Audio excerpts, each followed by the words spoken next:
वसुदेवसुतं देवं कंसचाणूरमर्दनम् देवकी परमानन्दं कृष्णं वन्दे जगद्गुरुम्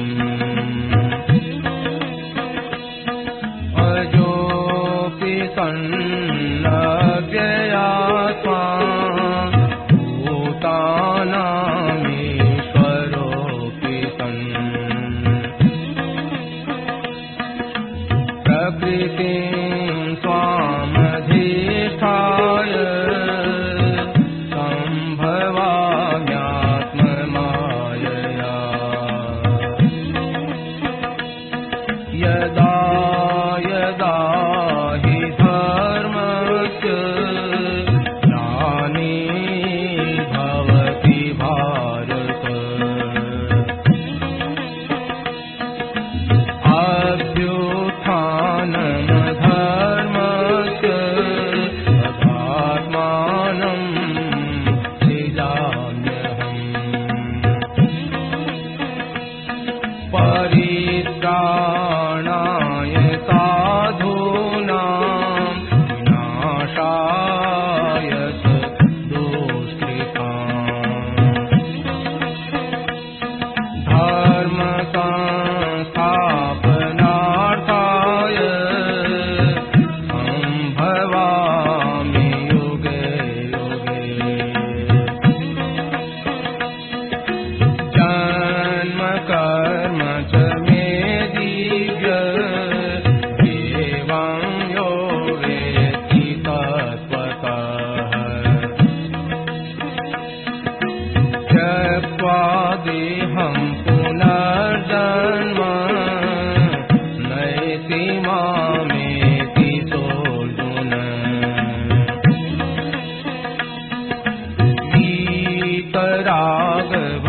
वीतरागभयक्रोधा मन्मया मामुपाश्रिताः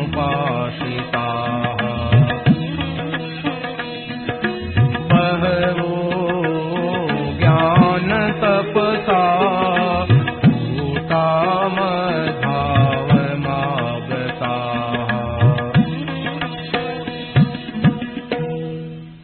राम। यह प्रवचन परम श्रद्धेय स्वामी जी श्री राम सुखदास जी महाराज द्वारा वैशाख शुक्ल तृतीया विक्रम संवत 2052 तदनुसार 2 मई 1995 को लगभग प्रातः 8:30 बजे गीता भवन ऋषिकेश में हुआ। राम। पराकृत नवद्बंधु परम ब्रह्म नराकृति सौंदर्य सार सर्वस्वं वंदे नंदात्मजं प्रपन्न पारिजाताय पुत्रवेत्रैकपाणये ज्ञानमुद्राय कृष्णाय गीतामृतदुहे नमः।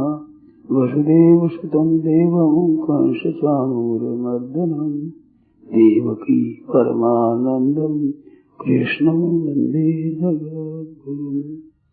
वंशी विभूषितकरान्नवनीरदाभात् पीताम्बराधरुणबिम्बफलाधरोष्टात् पूर्णेन्दुसुन्दरमुखारविन्दनेत्रात् कृष्णात् परं किमपि तत्त्वमहं न जाने।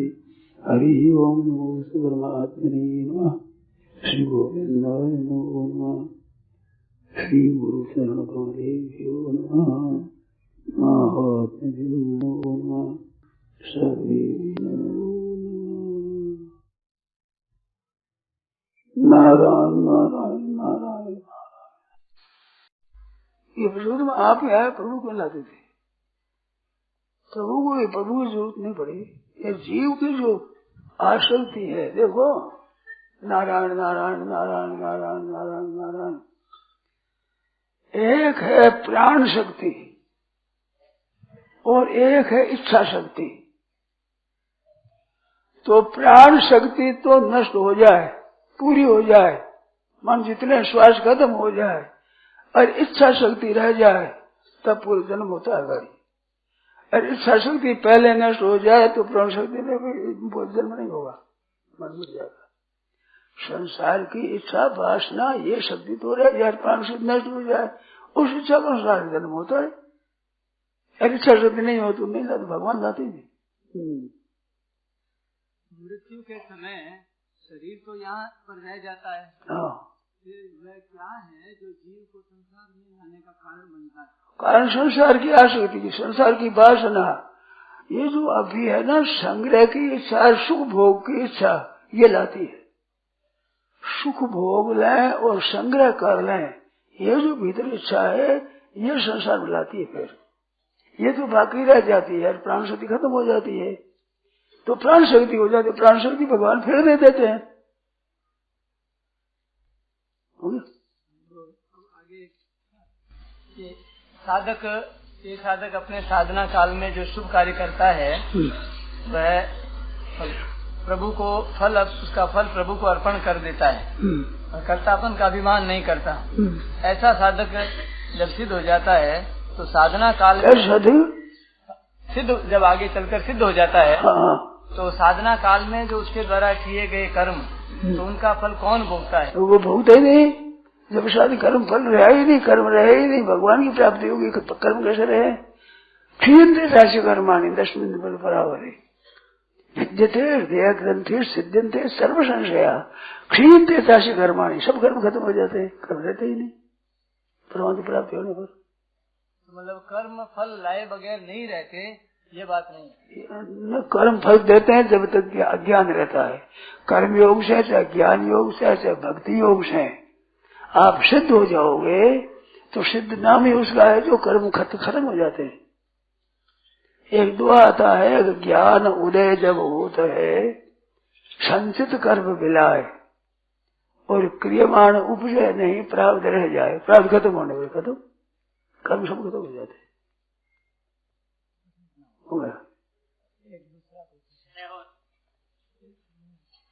भाई ज्यादा प्रश्न करो तो फिर और समय कोई कर दो, कोई मतलब की बात हो तो बहुत नहीं छोड़ो। तुम देख रहे भाई, खास मतलब कर्मयोग के बारे में कहते हैं कि जनक जी महाराज राजा होते हुए कर्मयोग किस प्रकार निभाते रहे, यह विस्तार से रस में रहते हुए कर्मयोग कैसे निभाया। अच्छा, अरे कर्मयोग तो गृहस्थ में रहो चाहे साधु हो, कर्मयोग में कोई फर्क नहीं पड़ता। साधु हो, गृहस्थ हो, स्त्री हो, पुरुष हो, बालक हो, जवान हो, रोगी हो, निरोग हो, धनी हो, निर्धन हो, कोई फर्क नहीं पड़ता। जब कर्म के साथ योग हो जाता है तो वो कोई किसी वर्ण में, किसी आश्रम में, चाहे हिंदू हो, चाहे मुसलमान हो, चाहे ईसाई हो, कोई क्या न हो, कर्म तो कर्तव्य कर्म का नाम है और योग परमात्मा के साथ संबंध का नाम है। तो कर्म के साथ में योग का हो गया योग, तो कर्मों के साथ संबंध विच्छेद हो गया। उसमें गृहस्थ कैसे रहे, साधु कैसे रहे, ये भेद होता ही नहीं। वो जो साधु है तो साधु का काम करता है, गृहस्थ तो गृहस्थ का काम करता है, राजा तो राजा का काम करता है, वैश्य तो वैश्य का काम करता है। अपना अपना जो कर्तव्य वो कर्म करता है, जब संबंध अपना है नहीं, ये बात है। अब इसमें शंका बोलो, जिस भाई ने पूछा है वो शंका करो, जब तक तुम्हारा समाधान ना हो तो पूछते जाओ। राजा हो चाहे प्रजा हो, चाहे स्त्री हो चाहे पुरुष हो, ये शरीरों के साथ संबंध नहीं रहता उनका। तो शरीर कोई सही हो, देखो एक भाव होता है, तो भाव में एक परमात्मा का भाव होता है, एक निष्काम भाव होता है, एक सकाम भाव होता है, ये भाव होते हैं। तो भाव के अनुसार साधना होती है, सिद्ध होने पर फिर भाव सब समाप्त हो जाते हैं, कर्म सब समाप्त होते पहले ही। कृपा करो आप इन बातों को समझो और समझ करके प्रश्न करो। मेरी प्रार्थना है कि जैसे तत्व बेचनी पुस्तक है गीता की टीका, जैसे सादर समझनी गीता की टीका है, इसका मनन करो, फिर प्रश्न करो तो ढंग से प्रश्न होगा। अब ये बात नहीं कि राजा जनक गृहस्थ होकर कैसे, राजा होकर कैसे बर्ताव किया, ये क्या बिल्कुल इस विषय में जानते नहीं। क्षमा करना भाई, आप माफी करना, हमारे को माफ कर देना। आपने साधक संजीवनी तत्व बेचनी पढ़ी नहीं है, गीता की टीका पढ़ी नहीं। बताओ पढ़ी है आपने? तत्व बेचनी पढ़ी है? पूछने वाला बोलो भाई। साधक संजीवनी पढ़ी है? पढ़े बिना वो उत्पलक प्रश्न होते हैं। वो समझते हैं कि बाहर कोई फर्क पड़ता है। बाहर क्या फर्क पड़े? भूखा आदमी है और एक भोजन किया हुआ आदमी है, अब उन्हें फर्क क्या पड़ता है? भूखे आदमी को तो खाने की इच्छा है, हर बारी समिट की, और फर्क क्या पड़ता है? माप तो फर्क पड़ता है, कहीं फर्क पड़ता है? तो जब तक योग का अभ्यास नहीं करता, तब तो ज्ञान नहीं प्राप्त होगा, तब अभाव रहता है। अभाव, कमी का अनुभव होता ही रहता है, चाहे करोड़पति हो जाए, लखपति हो जाए, चाहे मुसलमान हो, चाहे हिंदू हो, चाहे ईसाई हो, यहूदी हो, पारसी हो, कोई हो, चाहे भाई हो, चाहे बहन हो, चाहे धनी हो, चाहे निर्धन हो, सबके भीतर कमी का अनुभव होता है। और किसी योग से, कर्म योग से, भक्ति योग से, ज्ञान योग से पूर्णता हो जाए, ना जानना बाकी रहता, ना करना बाकी रहता, ना पाना बाकी रहता। ऐसा होने पर कोई इच्छा नहीं रहती बाकी। जिसके लाभ होने पर उससे बढ़कर कोई लाभ नहीं, ऐसा लाभ हो जाता है, फिर उसके लिए कोई कर्तव्य नहीं रहता है। जिन पुस्तकों को आप पढ़ो, थोड़ा मनन करो, फिर पूछो। आपने पढ़ा हो तो पाठ मात्र किया है, अब समझा नहीं है, ऐसा मालूम होता है। और समझा है तो बोलो। इसमें लिखा है जीवात्मा जब शरीर को छोड़कर जाता है तब मन सहित इंद्रियों को साथ नहीं जाकर संसार में ही छोड़ जाता है। कैसे होता है बोलो? मन इंद्रियों छोड़कर क्या जाता है? मरता है तो स्थूल शरीर को छोड़ो, खोखला है ये, इसको छोड़ जाता है। मन इंद्रियों को छोड़ भी जाता है, जाता कैसे? मन छोड़ साथ नहीं जाकर संसार में ही दौड़ भाग कैसे हो? श्लोक का हुआ था, श्लोक का पाठ हुआ था, तो कह रहे हैं जीवात्मा जब शरीर को छोड़कर जाए तो ये मन से इंद्रियों को साथ न ले जाकर संसार में छोड़ जाए। हाँ। ऐसा कैसे हो? ऐसा नहीं होता, इसे जन्म मरण छूट जाए। अच्छा आप श्लोक बोलो ऐसा, श्लोक बोलो ऐसा कि भाई मरता है तो मन इंद्रियों को यहाँ छोड़ करके चला जाता है, ऐसा श्लोक है तो श्लोक बोलो, उसको विचार करें। साथ ले जाता है, श्लोक में तो ऐसा है। हाँ तो साथ ले जाता है, वही बात है। साथ नहीं ले जाता कैसे होगा? साथ नहीं ले जाता मुक्त हो जाता है। मुक्त होने के लिए पूछा है कि कैसे हो कि हमारे साथ न जावे, तादाद नहीं छूट जाए शरीर से। अच्छा शरीर से तादाद वगैरह छूट जाए, शरीर के संसार। देखो भाई सरल उपाय ये है, सीधा सरल बड़ा श्रेष्ठ, कि अपने लिए कुछ नहीं करे, संसार के हित के लिए ही काम करे। संसार साथ में शरीर न जाते हुए इंद्रियां भी साथ में क्यों जाते हैं? अपने लिए कर्म करता है, इस वास्ते करने की सामग्री साथ जाती है। अपने लिए करता ही नहीं तो इंद्रियां, मन, ये साधन सामग्री संसार के लिए ही करता है, संसार के लिए ही शरीर है, संसार के लिए जागृत है, संसार के लिए स्वप्न है, संसार के लिए सुसुप्ति है, संसार के लिए जानना है, संसार के लिए मनन है। सुबह मैंने कहा था कि समाधि भी संसार के लिए, श्रवण भी समाधि है, मनन भी समाधि है, ये समाधि परमात्मा के संसार के लिए, सब संसार के लिए करता है, तो वो क्या जाता है? मुक्त हो जाता है। सीधी सादी परिभाषा है ये कि जब तक सुख और संग्रह नहीं चाहता है तब फिर जन्म नहीं होता, और सुख और संग्रह चाहता है तब कितना ही कुछ भी करे उसका तो जन्म होगा। क्योंकि इंद्रिया साथ में रहेगी तो सुख कैसे रहेगा? लोग साथ में रहेंगे, आसक्ति रहेगी, पदार्थ नहीं रहेंगे, शरीर नहीं रहेगा, संसार नहीं रहेगा, धन नहीं रहेगा, पर धन के लिए किए पाप साथ रहेंगे। भोगों के लिए किए हुए सुख भोग है, उसको संग्रह साथ में पाप रहेगा, धन नहीं रहेगा, पदार्थ नहीं रहेंगे, शरीर नहीं रहेगा, परंतु जो सुख लिया है वो सुख के संगात में आसक्ति वो रहेगी और वो जन्म लेगी। कारण गुण संगो से सदा सत्यों जन्म सुख। अब इसमें शंका करते जाओ, अब इसमें शंका करो, जो संदेह करो। सीधी बात, सरल बात, सीधी। जब तक आप संग्रह चाहते हो, रुपया मिल जाए, पदार्थ मिल जाए और सुख से रहूं, तब तक जन्म मरण नहीं छूटेगा, नहीं छूटेगा, नहीं छूटेगा। क्योंकि वो प्राण शक्ति हुई नष्ट, अरे इच्छा शक्ति रहेगी बाकी, तो दूसरा शरीर मिलेगा। इच्छा शक्ति पहले ही नष्ट हो जाए, प्राण शक्ति से मुक्त हो जाता है, जरूर जाता है। सीधा बड़ा छोटा सा उत्तर है,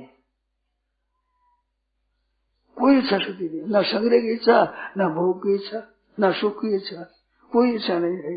इच्छा शक्ति पहले समाप्त हो गई तो प्राण शक्ति अभी खत्म हो जाएगी।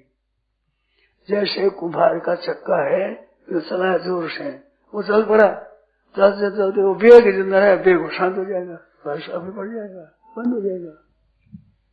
इच्छा होगी तो फिर चलेगा, फिर शुरू हो जाएगा, कामना होगी। जिस भाई के नहीं समझो वो बात पूछो, इसमें कोई बाकी रहेगी वो पूछो, डरो मत, भयभीत क्यों? तो जब तक अपनी शंका न मिटे तब तक पूछते रहो। नारायण नारायण नारायण नारायण।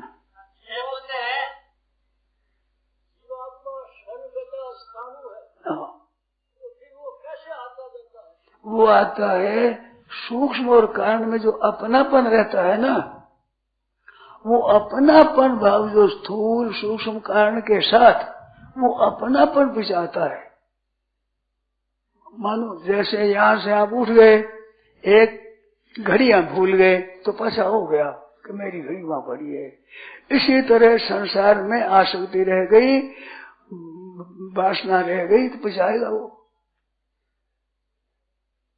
नित्य सर्वगत स्थान ये तत्व का वर्णन है, ये जीवात्मा का वर्णन नहीं, जीवात्मा के तत्व का वर्णन है, तात्विक बात है।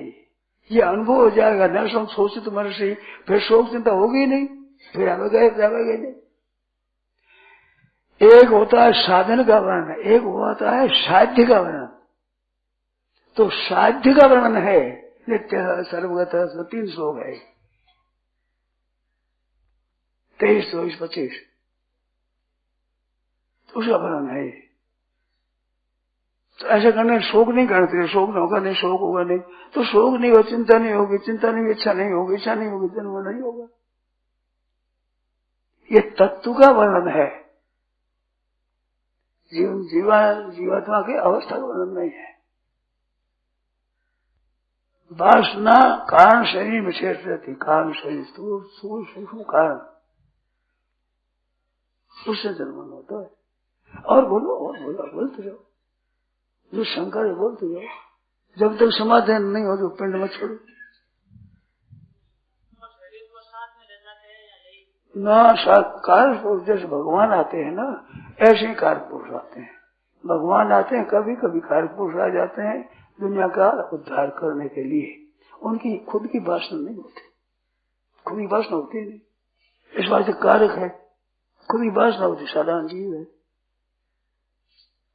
अर्जुन ने भगवान कहो सब धर्मों को छोड़कर मेरी शरण आ जा, मैं सब पापों से मुक्त कर दूंगा।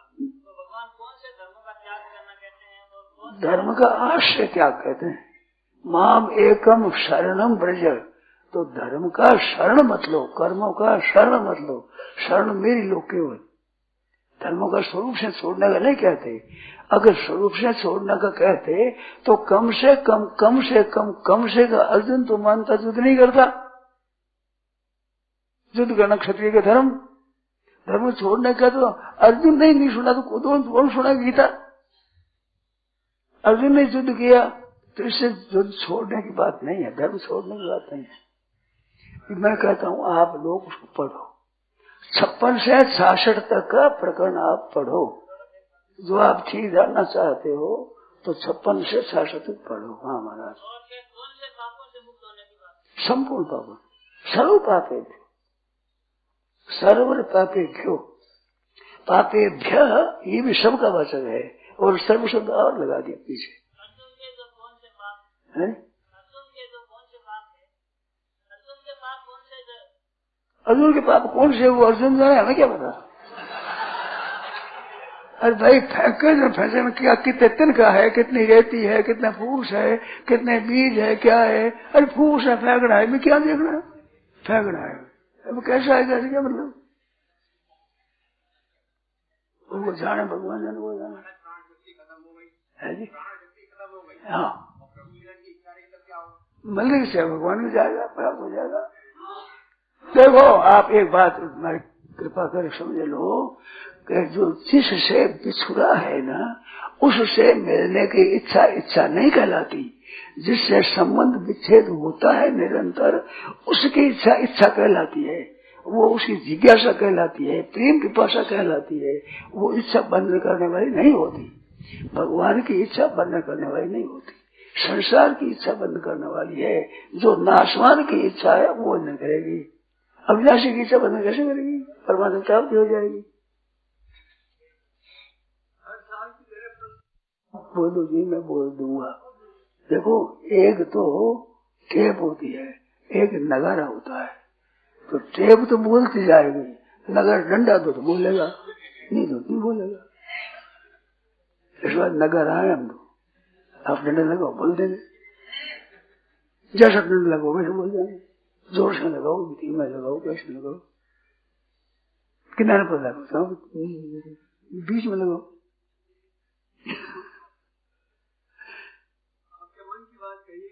हमारे मन में बात कुछ नहीं आई है, हमारे मन में बात आई थी पहले।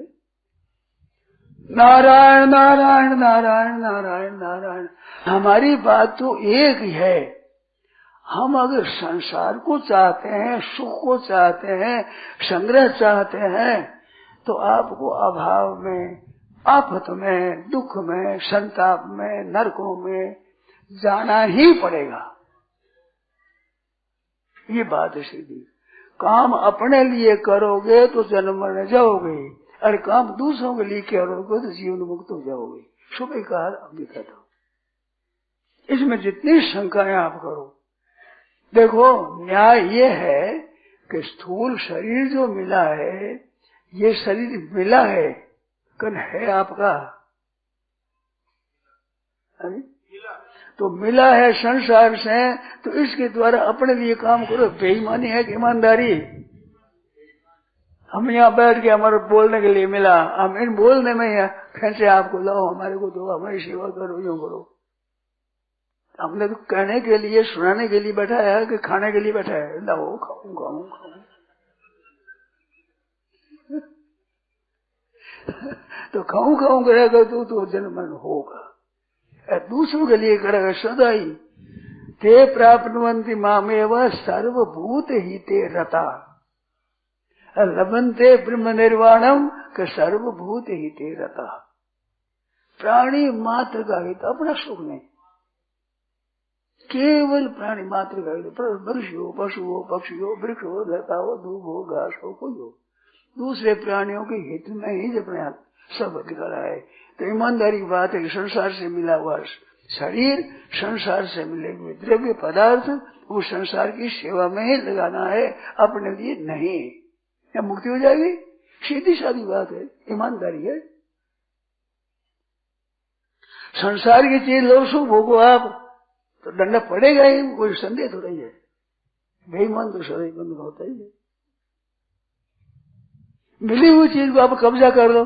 अब पाटा मिला, मेरा हिस्सा। इतने आदमी पूछो, मैं बैठा था नहीं ऊपर, कहां से बैठे थे? तो मेरा है। इतने गवाह, इतने आदमी है, तो ठीक बैठा देगा, फिर बैठा नहीं रहेगा, उठाओ उसको, कब्जा कर लेता है। कब्जा करे ही नहीं तो कोई मना करता ही नहीं। अपने लिए नहीं। वो अब स्त्री पुत्र नहीं, शरीर के लिए करो, मन के लिए करो, इंद्रियों के लिए करो, जागृत के लिए करो, स्वप्न के लिए, सुषुप्ति, ये सबके सब पर है। सभी जो उत्पन्न नष्ट होने वाले वो सब पर, और नहीं उत्पन्न हो वो अपना। इंद्रिया अपनी नहीं है, मन अपना नहीं है, बुद्धि अपनी नहीं है, अपना मन है। और कहते हैं मन लगता नहीं। मेरे से पूछा कभी बात याद नहीं है कि स्वामी जी मेरा मन नहीं लगता। वो तेरा मन नहीं लगता तो मेरा भी शिकायत कैसी? मेरा मन तेरे को तंग करता हो तो देखो स्वामी जी आपका मन मेरे को तंग करता है, तो मेरे को कहना मन तुम्हारा तुम्हारे को तंग करे, शिकायत मेरा, ये क्या बात है? मेरा मन तंग करता हो तो कहो स्वामी जी देखो आपका मन हमें तंग करता है, ये शिकायत कैसी? तो मेरा मानते हो यही बड़ी गलती है, बहुत सबसे बड़ी गलती है जो शरीर को इंद्रियों को अपना मानते हो। अपना कहना तो मानते नहीं, अपना मानते हो। छोरा कहना नहीं मानते, अपना मानते हो। वो आपसे भिड़ाई करता है, आपको लड़ाई करता है, आपको तंग करता है, फिर कमाया हुआ धन इसको मिल जाए। अब दुख नहीं पाओ तो सुख पाओगे? बताओ। अपना मानते हो ये गलती है, अपना है नहीं। शरीर को आप मर्जी के मुताबिक रख सकते हो, कह दो कि अब नहीं मरेंगे हम तो। मन को रख सकते हो, इंद्रियों को रख सकते हो, क्यों नहीं रखते? अपना है ही नहीं। ये जितना कर्म किया जाए दूसरों के लिए, मेरे लिए नहीं, मेरे लिए जो आप मालिक बने हो वो हो। ये शरीर इंद्रिया आदि प्रकृति के, आपके नहीं है। आपका तो भगवान है, आप भगवान के अंश हो, ये प्रकृति के अंश है। ये सब प्रकृति का अंश सब पर है। अपना तो केवल भगवान है, आप भगवान का अंश हो। उसके भगवान के सिवाय अपनी कोई चीज है ही नहीं। भाई दोनों ठीक है। मेरे को लोगों ने कहा है, मेरे को अच्छे पढ़े लिखे ने लोगों ने कहा है कि साधव संजीवनी सरल है। मैंने कहा तत्ववेद नहीं कहना, ये सरल नहीं कह सकता हम, ऐसी मेरी बातें सिद्ध हुई है। तो लोग कहते हैं उनके साधक संजीवनी सरल है, तत्ववेद कुछ कठिन है। कमी कोई नहीं है, किसी में नहीं है। तत्व विवेचनी नाम भी तत्व का विवेचन कर दे, तात्विक बातें कठिन होती है। साधक संजीवनी साधक लिए है, ये सीधी सीधी सरल सरल भाषा है। ऐसी लोगों ने कही है, मैंने तो उल्टी ये कही, मैं तो साधक संजीवनी को तत्व विवेचनी को भी कठिन नहीं मानता हूँ। उन्होंने कहा कि हम कैसे मान ले, साधक संजीवनी सरल है वो कठिन है। अब कठिन ले तो तत्व विवेचनी समझो, सरल चाहे तो साधक संजीवनी ले लो। गीता मूल एक ही है, गीता मूल ले लो आप, ना साधक संजीवनी ना तत्व विवेचनी। गीता समझने के लिए चाहे जो चीज ले लो। गीता माधुरी बहुत अच्छा है, बहुत नया आदमी ले ये ठीक, गीता माधुरी ले लो। माधुरी में श्लोक है ही नहीं, प्रश्न उत्तर प्रश्न उत्तर प्रश्न उत्तर है। और इसकी प्रशंसा संस्कृत के अध्यापक जो आचार्य उन्होंने प्रशंसा करी कि साधक जी का गीता का तत्व समझने के लिए गीता माधुरी बहुत अच्छी है, ऐसे लोगों ने प्रशंसा करी है। गोविंद गोपाल की जय हो। तो मेरे कहने का तो तात्पर्य था कि दूसरों के लिए, जैसे शरीर के लिए ही भोजन करो, जल भी शरीर के लिए ही पियो, नींद भी शरीर के लिए ही करो, उसमें आप सुख मत भोगो। आप सुख भोगो तो आपके लिए हो गया, सोने में भी सुख भोगो तो सोना आपके लिए हो गया, भोजन में भी सुख भोगो तो आपके लिए हो गया, आदर में भी सुख भोगो तो आपके लिए हो गया, प्रशंसा में सुख भोगो तो आपके लिए हो गया। आप सुख मत भोगो और दूसरों को सुख दो सदा ही। सर्वभूति तेरता पर हित सरिष धर्म नहीं भाई, पर पीड़ा सम नहीं अधमाई, पर हित बस जिनके मन माही, तिनका जग दुर्लभ कुछ नहीं। आप स्वयं हो वो तो परमात्मा का अंश, और प्रकृति का अंश जितना जितना सबका सब पर है। अगर आप जाओ तो वो स्वधर्म है, ये पर धर्म है, गहरा सूचित। अब इसमें शंका हो, बोलो सबकी सर्वभूति तेरता, प्राणी मात्र का हित कैसे हो, सबका कल्याण कैसे हो, हर एक काम छोटे छोटे में, स्टेशन पर उतरे और पानी भरने को गए, ताकत चाहिए कि टूटी में भगत मिला तो मैं भी ले लूं भाई। नहीं दूर करता रहे तो गाड़ी एक दूसरा चढ़ जाओ, क्या सही, दूसरों को पहले अवसर दो। भोजन के लिए भाषा में जाओ तो दूसरों को अवसर दो, पीछे अवसर ले आप चले जाओ, बीच अवसर में आप बीच में चले जाओ, पहले में चले जाओ, पीछे ही सही, पीछे नहीं मिले, भोजन भी नहीं मिले तो जयराम जी दूसरों को आराम का मौका दो, बैठने के लिए जगह नहीं मिले तो आगे नहीं मिले, लाए से इज्जत मिले उठे मिल जाओ। अपने लिए रास्ते चलो तो अच्छे रास्ते दूसरे चलते तो अपने ऐसे ही चलो तो पीछे चलो। हर एक चीज ही अपने स्वार्थ की बात मत करो, अपने स्वार्थ में बाधा दे दे, अपने मन के विरुद्ध बात कर ले, उसको मारो पीटो, उसको खराब हो, गलती की बात है। मन आपके मन के विरुद्ध करता है, वो आपको निहाल करता है, आप उस पर रीस करते हो। राम अब सुन दो, अब बात सुनाऊ। नारायण नारायण नारायण नारायण नारायण नारायण नारायण नारायण नारायण। एक श्लोक याद आ गया, मन निंदया यदि जन परितोषमेति नन्म प्रयत्न सुलभो यमनुग्रहो में श्रेयोर्थिनोपि पुरुषा परतुष्टि हेतु दुखार्जितान्यपि धनानि परित्यजन्ति। मेरी निंदा करने से, मेरा अपमान करने से, मेरा तिरस्कार करने से किसी को सुख होता हो तो बड़ी भारी उसकी कृपा है मेरे पर। मेरा खर्च तो कौड़ी एक हुआ नहीं और वो राजी हो गया। दूसरों को राजी करने के लिए पसीने से कमाया हुआ धन खर्च करते हैं और मेरा कुछ भी, मेरी निंदा मात्र राजी हो गए, कितनी आनंद की बात हुई। आप दान पुण्य करते हो, दूसरे राजी हो जाए, प्रसन्न हो जाए तो उनसे पुण्य होता है। वो मेरी निंदा करके राजी हो गया, मेरा तिरस्कार करके राजी हो गया, मेरा अपमान करके राजी हो गया, तो कितनी आनंद की बात है। अपना तो पाप खत्म हुआ, राजी वो हो गया, तो उसमें आनंद मानना चाहिए। हमारे कुछ प्रयत्न ही करना नहीं पड़ा तो वो राजी हो गया, कितनी बढ़िया बात है। इस बात का जीवन तुम्हें शत्रुगणा सदैव, जो मेरी निंदा करने वाले, मेरे साथ वैर रखने वाले, मेरा नुकसान करने वाले, वे आदमी जीते रहे सदाई। निंदक नेड़ा राखिए आंगन कुटी छवा है, बिन पानी बिन साबन मैल तो पैदल जाए, सब मैल धो दे। तो जीवन तुम्हें शत्रुघ्ना सदैव, वे सदा जीता रहे। ये शाम प्रसादात सुदीक्षण, जिसकी कृपा से मैं साफ, जो मेरे निंदा करते हैं, मेरे साथ शत्रुता रखते हैं, वे इतने सजग रहते हैं, उतना गुरु सजग नहीं रहता। गुरु कहते गलती करी, तूने गलती करी, वो जितना नहीं करता उतनी गलती वो देखता है। गुरु इतनी गलती नहीं देखता है, जो गुरु है गलती देख सुधारने के लिए, परंतु उससे भी ज्यादा सावधान वैर रखने वाला देखता है। यदा यदा मे विकृतिम भजन्ते तदा तदा माम प्रतिबोधयन्ति। जब जब मैं गलती करी, नहीं ये गलती करी, देख ये गलती करी, ये गलती करी, तो मेरी गलती छूट जाएगी। तो कितनी बढ़िया बात है। और ये लगती है बुरी है, ये लाभदायक बात। दुख आता है उसमें पापों का नाश होता है, सुख आता है उसमें पुण्यों का नाश होता है। ये तो सब आप जानते ही हो।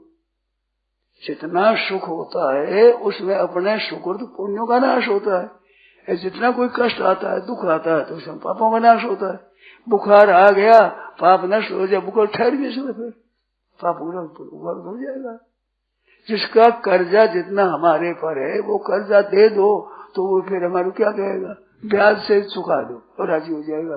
अब आपत्ति मिल गई। इस वास्ते जितनी मन के प्रतिकूल परिस्थिति आती है वो हमारे पापों को और हमारे जीवन को शुद्ध बनाता है। इस वास्ते जानना चाहना नहीं चाहिए मेरे प्रतिकूलता हो जाए। मेरे सूर भी तो कोई महाराज कुंती जैसा होगा, जो कौन चाहता है। पर आवे तो उसमें राजी हो जाना चाहिए। ये उद्धार का बड़ा मार्ग है, सुगम मार्ग है, सरल मार्ग है। कठिनता होती है, शरण में कठिनता होती है। तपस्या करे तो उसमें कठिनता तो होती है, जो उपवास करे तो कठिनता तो होती है, पर तब हो जाता है ना। इस वास्ते मेरी कठिनता हो तो उस कठिनता में कल्याण होगा। तो हमारे मन के विरुद्ध करता है वो मेरे पापों का नाश करता है। या सेवा करता है, महाराज करता है, तो उसे डरना चाहिए। अरे खतरा है ये कहीं लिखा है मेरे लिए डेंजर है, ऐसे कहा नहीं। वहाँ यह खतरे की जगह है, ये खतरे की जगह है।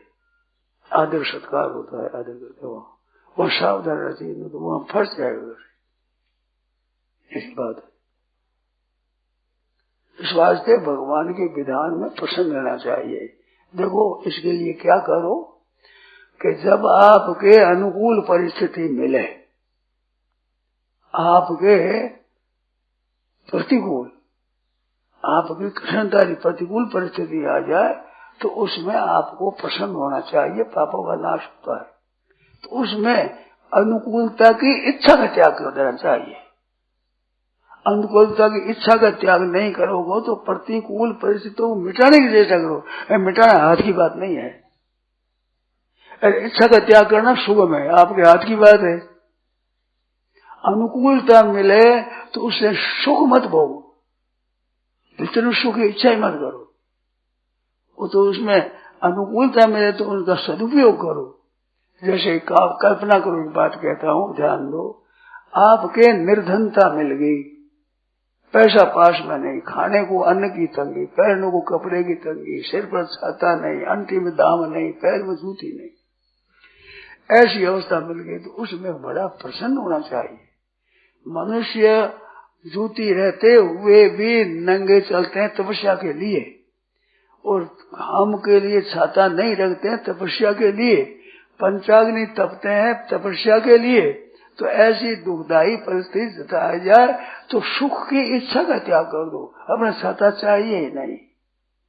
एक जगह एक मैं था, एक मेरे साथ में थे साधु, तो दोनों मिले।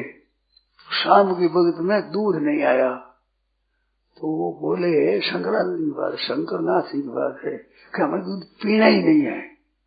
अब बोल क्या दूध नहीं आया तो क्या कर लेगा? अब आ जाए तो पीना नहीं, हमें पीना ही नहीं है। बोलो अब कैसे दुख हो जाएगा? एक साधु मिले, महाराज आप भोजन कहाँ करते हो? भोजन भिक्षा में कर लेते, भिक्षा मिल जाती कर, भिक्षा न मिले तो कि भूख को ही खा लेते। आज भूख को ही खा लिया हमने, अब भोजन नहीं करेगा।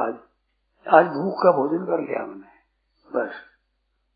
अब कोई ला कर हमारा भोजन करो ना भाई, अपने खा लिया आज तो खा, वो भोजन कर लिया। ये साधुओं की नीति है। जाहि विध राखे राम ताहि विध रहिए। जिसमें भी कठिनता मिले उसमें ज्यादा आनंद मानना चाहिए।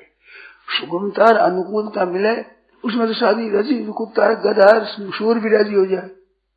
क्या मनुष्य बना हुआ है, क्या साधु बना हुआ है, क्या सत्संगी हुए। ये बहुत बढ़िया चीज है, हर हाल में खुश रह सकते हो, क्योंकि अनुकूलता में तो राजी रहते ही हो। प्रतिकूलता में राजी रह जाओ तो नाराज होने को समय नहीं आएगा। कहाँ नाराज हो बताओ? सदा दिवाली संत के हाथों का आनंद अगर करना हो तो ये साधक का ये काम है। हर एक परिस्थिति में अपने दुखी क्यों हुए?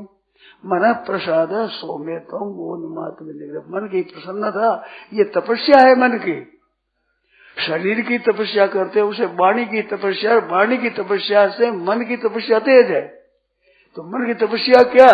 प्रतिकूल से प्रतिकूल परिस्थिति में प्रसन्न रहना, एकदम मौज मेरे आनंद मेरे, तो भगवान की कृपा होगी। प्रतिकूलता में विशेष कृपा है, अनुकूलता में सामान्य कृपा है। कई बार आपको कहा जैसे बच्चे खेल रहे हैं और किसी माँ के मन में आ जाए कि बच्चों को दे दे, तो लड्डू दे दे, सबको दे देती है। मन उद्दंडता करे तो सबके थप्पड़ दे देती क्या? अपने छोड़ के देखिए क्यों नहीं, ऐसे क्यों करता है? तो ऐसे प्रतिकूलता करते हैं वो भगवान कृपा करते हैं, अपनापन है। जो अपनापन में आनंद है वो थप्पड़ में दुख कितना है? वो दुख थोड़ा है, अपनापन में आनंद ज्यादा है। इस वास्ते भगवान अपने हैं, इस वास्ते मेरे लिए कड़ाई करी। भगवान और संत महात्मा अपनापन करते हैं तो उसको दूसरों की अपेक्षा थोड़ी ताड़ना करते हैं वो, क्योंकि उसको पकड़ने के लिए। तो उसमें आनंद है कि अपनापन है। अपनापन में जितना रस है, क्या थप्पड़ में उतना दुख है? उतना दुख है ही नहीं। वो थप्पड़ भी तो हमारे कल्याण के लिए ही है। बच्चों में ये बात है, बच्चे आपस में लड़ते हैं, कोई मारे तो माँ से जाकर के शिकायत करता है कि मेरे को मारा। तो क्यों मारा? कि मेरे को उसने मारा पहले, तुम मारा मैंने, इस वजह से फिर मारूंगा मैं। तो माँ के 2-4 माँ दे देती है, वो राजी हो बेचारे। पर माँ के हाथ की थप्पड़ सोरे के हाथ थप्पड़ एक समान है क्या? उसको राजी करने के लिए मांगूंगा, माँ थोड़ी मारती, तो राजी हो जाए ईश्वर में मारो। ऐसे भगवान की थप्पड़ हुआ प्रतिकूलता में आनंद मानना चाहिए, प्रतिकूलता की इच्छा करने की जरूरत नहीं। स्वतः आ जाए तो उसमें आनंद मानेगा। भगवान ने बड़ी कृपा की, अपनापन है मेरा भगवान पर, और भगवान के मन में मेरा अपनापन है। कितनी बढ़िया बात है, राजी होना चाहिए। देखो प्रतिकूलता में तो केवल सहना ही है, अनुकूलता में बड़ी आफत है। धन आपके पास होगा तो आपको दान देने का टैक्स होगा आप पर, क्यों? माल पर जगत लगती है। तो धन दो तो ये पात्र है, ये कुपात्र है, ये ठीक है, ये बेठीक है, ऐसे ठीक है, ऐसा देश काल वस्तु पात्र आदि का विचार करना पड़ेगा। धन नहीं है, क्या विचार करना पड़ेगा? धन का दुरुपयोग, निर्धनता को तो सहला नहीं सदुपयोग, कुछ करना पड़ता ही नहीं। ये धन दोगे तो कई को कुपात्र मानोगे, कुपात्र मानोगे तो आप कुपात्र बन जाओगे। तो अनुकूलता का प्रयोग उपयोग करना कठिन है, और प्रतिकूलता का उपयोग मस्त रहना पड़ेगा, करना कुछ है ही नहीं। तो दान पुण्य आदि करने में बड़ी आफत है। भगवान ने दिया ही नहीं, बड़ी अच्छी बात है, अपने दान पुण्य करना ही नहीं। माल पर जगह लगी, माल है ही नहीं, इनकम पर टैक्स, इनकम है ही नहीं, टैक्स किस बात का? मस्त रह जाओ आदमी। हे दरिद्र तेरी कृपा सिद्ध भयो मैं सोई। हे दरिद्र देवता, तुम्हारी कृपा में सिद्ध हो गया। मैं देखूं सब नरन को, वो ही न देखे कोई, मेरे कोई नहीं देखता, किसी दृष्टि में आता ही नहीं मैं सब वो देखता हूँ। तो सिद्ध गुटका है जो देखता है, उसको कोई नहीं देखता, वो देखता है, तो मैं तो सिद्ध हो गया। अंध नमा रमा संबंध थे, एक कई कवि की उक्ति है, बताता हूँ। अंध रमा संबंध थे होतन असर हो। लक्ष्मी के संबंध से आदमी अंधा हो जाता है, ये कोई स्थिति की बात नहीं है, ऐसा ही है। कमल नेत्र नारायण, अगर कमल के समान नेत्र है, अरे सर्प में सोए, सापर पगे रखे हुए आदमी जी तो उठ जा, सो गया, मैं लक्ष्मी गया साथ में सा, अंधा हो जाता, पता नहीं।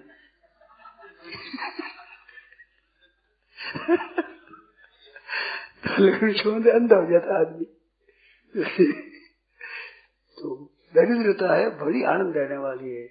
लोग तो स्वयं त्याग करते हैं, राज का त्याग करे, भोगों का त्याग करे, धन का त्याग करे, और भगवान की कृपा आप ही त्याग हो गया, कैसी बढ़िया बात है। वह प्रसन्न हो जाए, दुखी हो तो नहीं होगा, दुखी होगा तो दरिद्र सुख नहीं होगा, पुण्य नहीं होगा, उसमें राजी हो जाए कि भगवान ने बड़ी कृपा की, तो हमने तो कोई न स्त्री है, न हमारा पुत्र है, न घर है, न पैसा है पास में, मौज हो गई, अब तो आनंद हो गया, आनंद हो गया, कल्याण हो जाएगा। इस बात दरिद्री का जल्दी कल्याण होता है, पर दरिद्र तो दुख होगी तो कल्याण ही होता। रोगी यदि दरिद्र को हो ना तो ज्ञान, दरिद्र आज धन चाहता रहता है, रोगी निरोधक चाहता रहता है, उसे नहीं होगा। तो इससे तो ये हुआ कि किसी हालत में रहे, जाहि विध राखे राम ताहि विध रहिए, कि सीताराम सीताराम सीताराम कहिए, जा विध राखे राम ताहि विध रहिए। बहुत से जो परिस्थिति को ठाकुर जी भेजे उसी में खुश रहे। नाराज क्यों? नाराज और क्या कर लोगे बताओ? नाराज आपके पल्ले बंधेगा, फायदा क्या होगा? समझो, आप नाराज होंगे, रोटी नहीं मिली दुखी हो जाएंगे, तो रोटी नहीं, भूख एक दुखी तो डबल दुख हो जाएगा। ये रोटी नहीं मिली कि अपने तो बहुत मौज हो गई, आज आनंद हो गया, आज उपवास, भगवान ने उपवास करा दिया, बिना आज्ञा से आज करा दी भगवान ने, बहुत बढ़िया हुआ।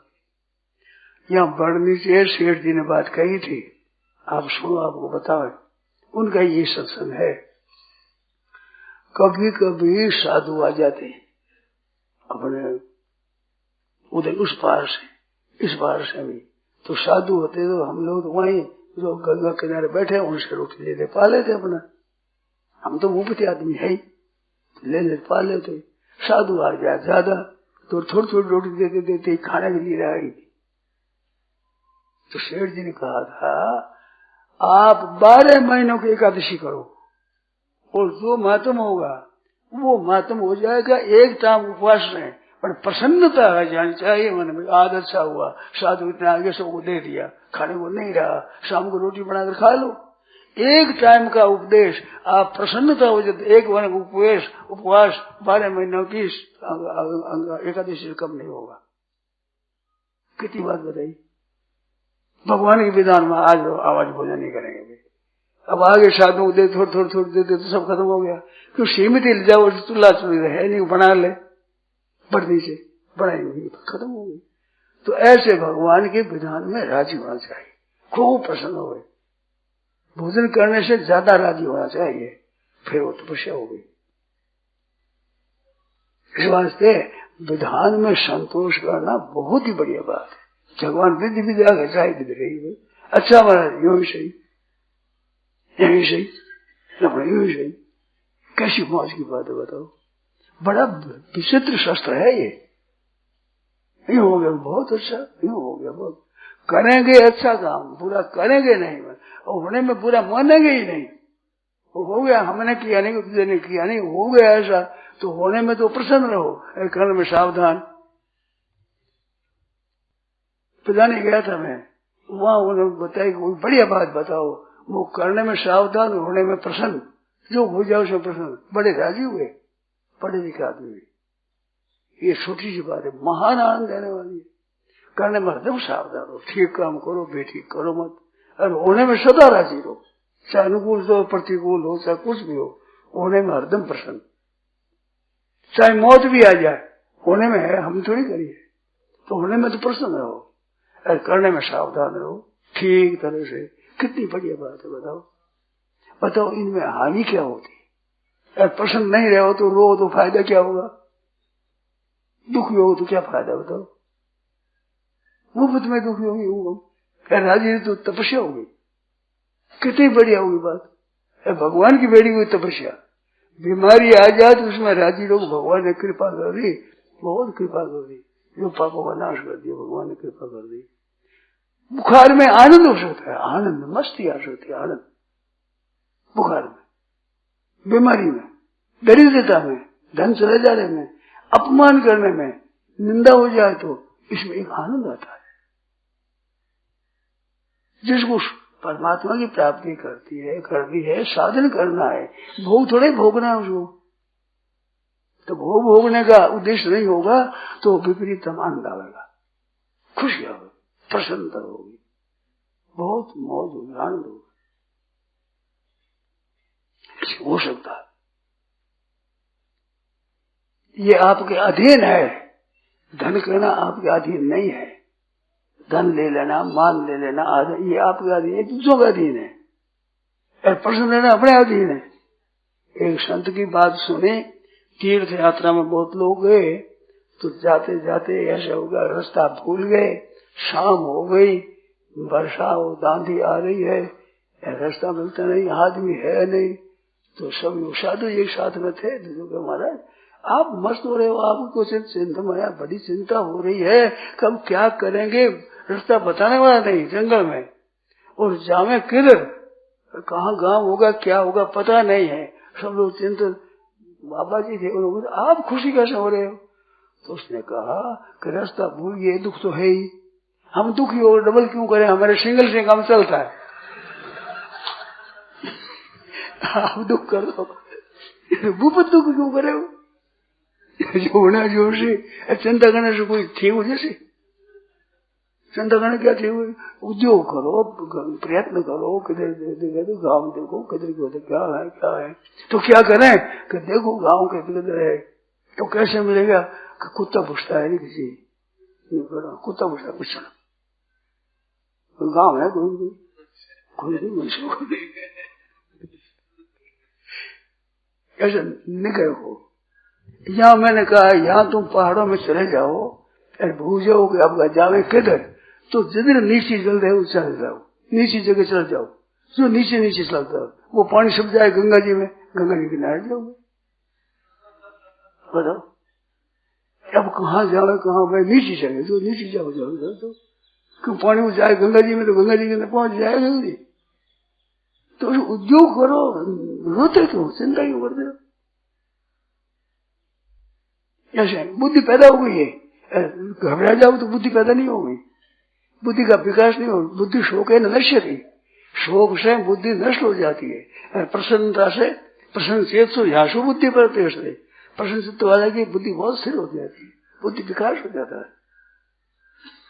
इस वास्ते विपत्ति में प्रतिकूलता में घबराओ मत, भगवान ने कृपा की है। भगवान ने कहा है भागवत में, ऐसी मनुगण नाम है ऋषि तत्धर्म से नहीं, जिस पर मैं कृपा करना धन नर देता हूँ, कुटुंबियों से विच्छेद कर देता हूँ, कृपा करते हैं भगवान। वैद्य कृपा करते कड़वी दवाई दे, बुखार तो आया दवाई कड़वी दे, उसी बुखार उतरता है। ऐसे भगवान कृपा करते हैं। तो दुख में प्रसन्न होना चाहिए, आफत में राजी होना चाहिए कि हमारे पाप कटते हैं, नया विकास होता है। पुराने पाप कटते हैं, नया विकास होता है। सुख में पुराने पुण्य कटते हैं, नया अंधेरा होता है। स्टो दृप्यति दृप्तो धर्मादति क्रामते, जैसे धन संपत्ति है वो हर्ष होता है, हर्ष में दृप्त घमंड हो जाए, घर में वो धर्म से अतिक्रमण करता है, उसे फायदा नहीं होता है। धन रहते वह सावधान आदमी कम होते हैं, दरिद्र और सावधान ज्यादा होते हैं। धनी आदमियों की मांगने वाला जा नहीं सकते, डंडा बैठ बैठे लाते बारे कहाँ जाते हो, वो बेचारे घर में छेड़ावने तक वे दे देते हैं कि दो भाई किसी को सब लिखे दे, बिल्कुल लो दान, कोई दान कर दे तो मैं लो दान दे, हटो हटो हटो। एक शेर की बात याद आई, नारायण नारायण नारायण, तो सुना शेर था अच्छा धनी आदमी, तो वो सुबह जल्दी उठ करके नदी पर स्नान करने को जाते, वहां नित्य कर्म करके अपने समय पर पीछे आ जाते। तो वो गया तो वहां एक साधु मिल गए, साधु के बाबा शेठ बाबा जाता हट हट यहाँ से, तो बाबा राम राम हट हट हट चल चल। तो साधु आगे दया कि दो कितना घमंड में राम राम ही नहीं करता, हट हट गए। शेठ के पैर में मांग लेगा कुछ नहीं, मांग लेगा, ये मांगे मांगे कुछ नहीं। वो संत थे बड़े सिद्ध, वो महाराज जल्दी हो सकते थे। शेठ घर में चले गए, आज सेठ तुम जल्दी आ गए, अरे जल्दी नहीं, मेरा रूप धारण किया, बहुत रुपये बैठा है वहाँ, जो वो आ जाए मैंने देखा ये घर में घुस जाएगा, इस वजह से मैं जल्दी आ गया। आज जल्दी आ गए, अपने काम धंधे करने में चलो तो सड़े अपना कपड़ा धो पहले अपने कमरे में ठीक बंद करने के लिए गए। और सेठ आया गए कहाँ जाते हो, हटो यहाँ से। कह कोई भांग पी ली, क्या करता है, क्या क्या करता है, एक दिन हट जाओ यहाँ से नहीं तो मर जाओगे। अरे मैं सेठ हूँ, सेठ बनता है, मार पड़ेगी, हटो यहाँ से। अरे कितनी दर्द, कोई नहीं, छोरों को बोला अरे छोरा तुम समझो, छोरा गए हमारे पिताजी घर पर बैठे, हटो तुम हटो यहाँ से, राज में पकड़ा देंगे। क्या करे, घर में पड़ दी, छोरा भी दौड़वानी। तो गए, सेठ का बड़ा आदर था, राजा के वहां गए, राजा के वहां जाकर कहा साहब अरे ऐसे कैसे हैं, हाथ में धोती और लोटा लिए हुए, सेठ 4 घोड़ों की बग्गी से आया करते थे, आज कैसा है। कहना था क्या करें, आज कोई ऐसा ठग आ गया हमारे घर में, जो वो कहता है मेरे को निकाल दिया। क्या आपको निकाल दिया? हाँ, तो खबर लेंगे उनकी, आपको निकाले कौन क्या, आप तो सेठ हो। उसको जाकर कहा साहब सेठ का तुमने अपमान कैसे किया? वो सेठ का अपमान नहीं है, 100 रुपया है, आप तक पहुंच गया। वो कहा सब आदमी ने कहा राजा के ऊपर पहुंचा है, बुलाओ। तो राजा ने बुलाया तो चलो भी, राजा ने बुलाया, हाँ रात 4 घोड़ा में बल के देखा हुआ पहुंचे साहब वहां पर ठीक है। शेठ आ गए। राजा ने देखे कि क्या खोतोगे भाई, ये तो बरोबर दिखे दोनों ही। शेठ बरोबर दिखे क्योंकि शेठ था। तो ये कौन है? आप तक पहुंच गया। ये सुबह वहां भी पहुंच गया जो हमारे लड़कों को तंग किया, बेटा बेटा करता है, तो वहां निकाला तो आप तक पहुंच गया। सही ऐसी बात है। अब राजा ने कहा क्या बताऊं भाई। तो वो संत थे, उसने पूछा बताओ क्या बात, आप पूछो। आपके बड़े लड़के का ब्याह हुआ तो कितना खर्चा लगा, अमुक पद बनाया पर मकान, उसमें कितना खर्चा लगा, और उसमें कितना अपना आय व्यय है, कौन तुम्हारे मांगते हैं, कितना हमारे मांगते हैं, पूछो इनको। और हमारे को पूछो। अब वो पूछो लाओ वही लाओ, वही लाओ सब बताओ। वही नहीं, वो कहते मेरे से पूछो मैं बताऊं। उसे लगा इतना खर्चा हुआ, उसमें इतना खर्चा हुआ, इतना हमारे मांगते हैं, इतना हम मांगते हैं। 2 लाख देख ठीक मिल गई बात। दिलो यहाँ से ये है। तो अब संत का तो सर्व की बात, सारी बात बता दी हो। तो चला गया। अब कौन कर रोटी का दिखावे रे कट ले भाई, दर्दी हो रही बन बैठे। सुबह जल्दी हुई जब वो शेठ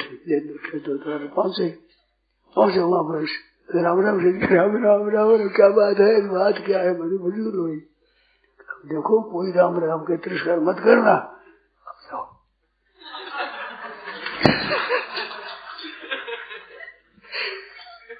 ऐसे को तो सही मिले जब तो कहना है। तो इस बात से अभिमान में मत आओ भाई, ठीक है काम करो।